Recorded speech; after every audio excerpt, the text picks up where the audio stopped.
Ito na mga ka-LG, may green na.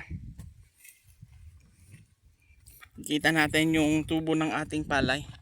So ayan, ito yung area 1 RC534.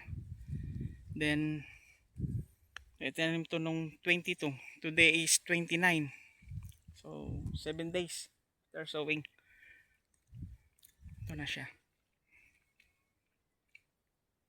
Pag may 15 days, spray tayo ng post-emergent herbicide na para sigurado yun, nakatubo na lahat siguro yung damo niya.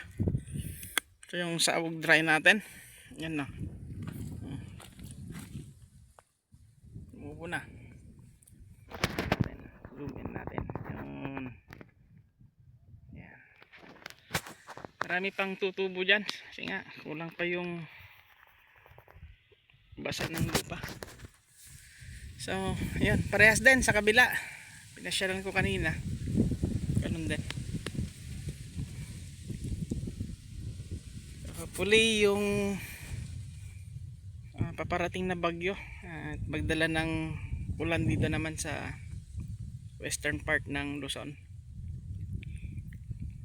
Ilocos region. Yan. Daming naghihintay ng ulan kasi nga super dry, kulang pa yung tubig ulan. So sahod ulan lang po kami dito mga ka-LG, maasa lang sa tubig ulan.